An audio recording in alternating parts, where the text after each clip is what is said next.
Good morning, dear students. So, after a long time, coming back to the sessions, I will be following IM Pandey textbook, which is available at present. I am going to take capital budgeting. As you all know, capital budgeting we had already started, and capital budgeting is all about long-term investment decision taken by the organization. I had taken 4 important decisions followed by the finance manager. That is, one is capital budgeting or long-term investment decision. In working capital management, we will be dealing with short-term investment decision. In dividend decision, we will be dealing with profitability decision. And here we are going to deal with long-term investment decision. So you could look into the notes, my notes, that you could see that the rationale or logic behind capital budgeting is long-term benefits derived by the organization, and it ultimately aims at wealth maximization. Profit maximization and wealth maximization is interlinked with this long-term benefits. So capital budgeting is all about long-term investment decision, and it involves various process or steps, which is very important question for the examination also. What are the steps involved in capital budgeting? This I had already taken. You could look into for a review. As usual, I used to take a review of the sessions. You could look into that. The following 8 steps or 7 steps are involved in capital budgeting process. One is identification of the investment proposal. There are various types of investments that we will identify which investment proposal is good. For example, you could see here that various types of projects are there. Okay, mutually exclusive investment projects are there. Mutually independent or not mutually independent investment projects are there. Contingent investments are there, and capital rationing investment proposals are there. This we will deal with later. But here what you have to look into is that there are different types. There will be different types of investment proposal for a business. Sometimes it will be for new business and its expansion. Sometimes it will be for the expansion of the existing business itself. And sometimes it will be for diversification of the production or product. And sometimes it will be even for replacement and modernization. Because of obsolescence happened in the industry, replacement and modernization also, long-term capital investment is required. So that is why we have to identify the investment proposal first. Then after identifying the investment proposal, we will screen the investment proposal. Okay, that will the board, technical experts, financial experts, marketing heads, R&D, research and development, all these people will sit together and screen which investment proposal the company have to look into or select. And the third one is evaluation of the investment. That will be done by technical experts again. For example, financial evaluation, how do we do? We will look into, for example, if we are investing, I'm taking some problems. If we are investing in a project, 40,000 rupees. Okay, small example, 40,000 rupees, assume that it's in 40,000 crores we are investing. Okay, 40,000 rupees project or plant we are investing, or a machinery we are investing. Every year we will get 8,000. Okay, return. Estimated return we are getting. Within 5 years, 40,000 initial investment divided by the return. Okay, 40,000. Within 5 years we will get back the return. That is called as payback actually. So that is one of the evaluation technique. Why I had taken that problem immediately is that evaluation techniques will be based on how much we had invested and what is the return. Okay, like that we will have different techniques. Those techniques are called as discounting techniques and non-discounting techniques in capital budgeting. If you are taking time value of the money, that is time value we had already taken, isn't it? Today's money is having more value than the money which we will receive tomorrow. Tomorrow money, we will take into consideration the discounting and compounding factors also. So if we are taking the time value of money, that technique is called as discounting techniques. If you are not taking the time value of money, in this case, that is 40,000, we are investing 8,000 every year constantly. We are getting a return, constant, for regular cash inflow we are getting. Within 5 years, we will get that back the return. That is without taking time value. That is another method. So evaluation is all about discounting and non-discounting techniques. Discounting and non-discounting techniques. This is what we are going to study in the problem side of capital budgeting. And I told what are the various types. So evaluation is done. Then we will fix the priorities, which project is good. Then we will take the final approval, implement the project. Then regularly we will review and follow up. And again, if we want to investment in another project, again this process will be continued. This is all about capital budgeting. So what is capital budgeting? Yeah, I had already taken. But for the review, I will explain that capital budgeting is all about long-term investment decision, taking into consideration wealth maximization of the company. It should be linked with the objective, wealth maximization and value maximization. Without that, there is no purpose of investing. So now I told that I will talk about the investments, various investments which are available for us. For example, take one project. Mutually exclusive investment projects are there. What is it? Mutually exclusive investment project is that taking one project will eliminate the other project. You could see that.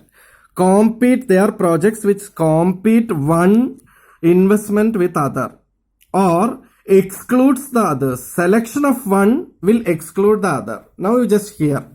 I am talking about mutually exclusive investment projects. For example, there are 5 projects, A, B, C and D. Okay, there are 5 projects. I am writing it here. A, B, C and D projects are there. Okay, this is what we are doing in the identification of the projects. You could connect it here. This is what you could see in the identification of the projects. Okay, consider the video recording clarity. Okay. Now this is the identification of the project A, B, C and D. Now the board will decide. They will screen. Project A is having 10,000 crores. Project B is having 20,000 crores. Amount in crores. Okay. Amount in crores I am writing. Project A is having 10,000 crores. Project B is 20,000 crores.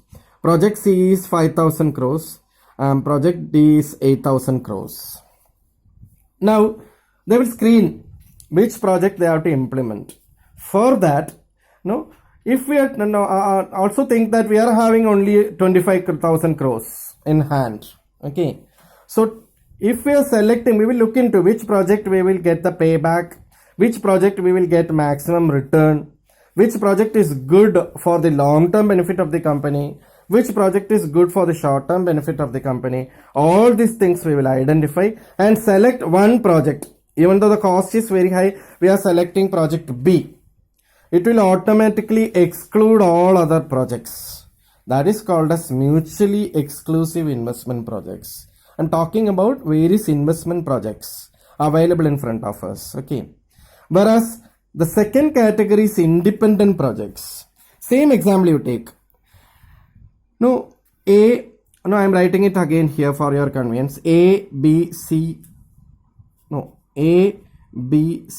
and D. 4 projects are there. Okay. This project is totally different from B. B is totally different from C and D is totally different from all other projects. So this is called as independent projects. Taking of one will not eliminate the other. The other one may also be required. This D also may be required. So taking all the projects together, it is called as you could either take all the projects, or based on the availability of funds, you could choose 3 projects or 2 projects, because every project is independent. Okay. This project may be sometimes related with R&D. This project may be sometimes related with our online marketing. Okay. Online marketing, investments where we have to depend upon on Amazon or Flip. Like that, we have to invest a lot of logistics or go downs in various parts of the country. That is another project. This may be regarding our social services.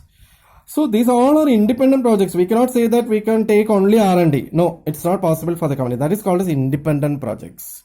So it did not compete with one another. Okay. So that is called as independent projects. Different purposes are there for different investments. That is what I had mentioned it here.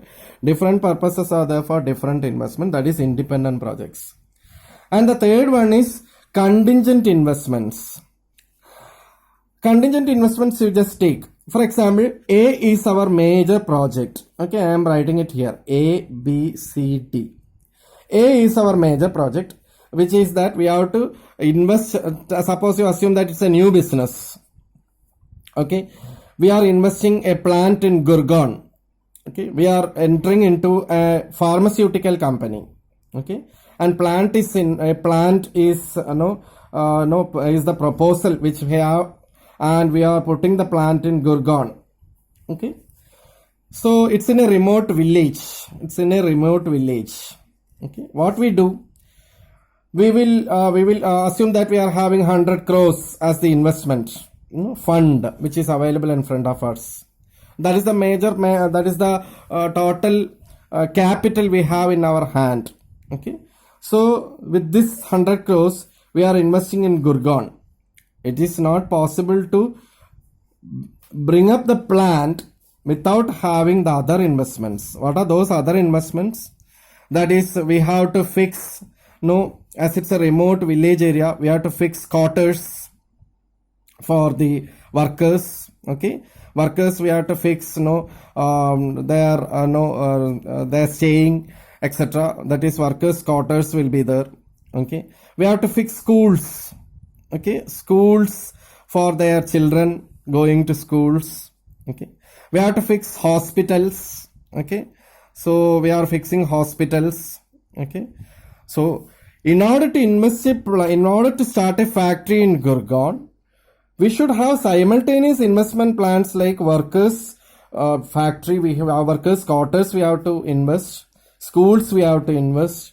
We have to invest in hospital. Different projects are there. So that is called as contingent investments. One major investment will attract the other investment avenues. It is called as contingent investments. And the last one is capital rationing. Capital rationing is very important and it always comes for the examination also. It's one of the important question. Okay, capital rationing. Capital rationing, you could look into this example itself. 25,000, the earlier example, 25,000 crore, okay, is the capital which we have in our hand. It is a capital, proposed capital we have in our hand.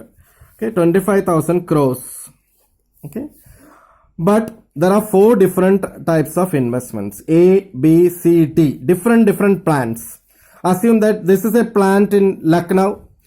This is a plan proposal in Chennai. This is a plan proposal in Calcutta.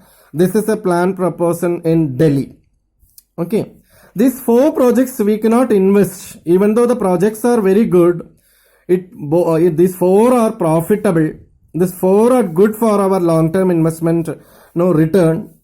We cannot invest because why? We have only 25,000 crores in hand. So the funds are limited. You just see the funds are limited, but abundant opportunities are there. That is called as capital rationing. So this 25,000 crore we cannot invest. We cannot take all the projects together. Calcutta project, Delhi project, Chennai project, etc. We cannot take together because we have only 25,000 crores.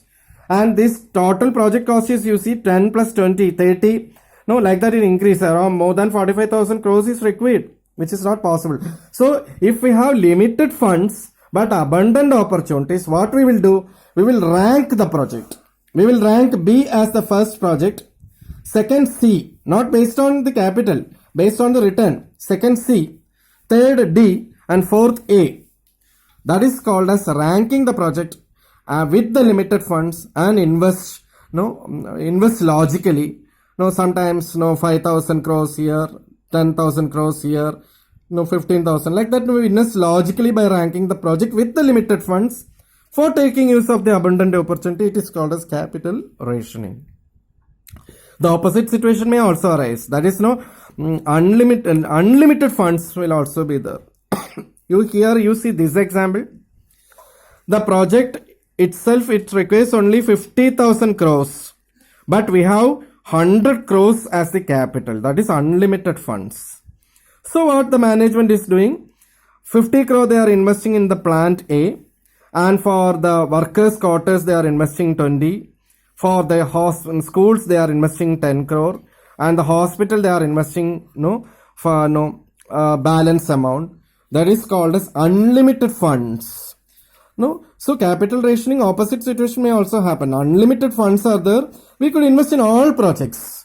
So these are the various types of investment availability which we will be having, or an organization will be having. That will be that decision will be taken in these two steps. Identification of the investment proposal. We will identify whether the project is mutually exclusive or independent or contingent or rationing situation, then screen, then evaluate. Now the next video will be, we will be starting with problems, because it's all about the third step involved in the capital budgeting. That is evaluation techniques involved in the capital budgeting. There are two types of evaluation techniques: discounting techniques and non-discounting techniques. Non-discounting, by the name itself you could identify that it's connected with the time value chapter. Non-discounting, they are not taking into consideration the time value of money, and discounting, they are taking into consideration the time value of money of the return. So that we could look into the next video. Any doubts you could clarify.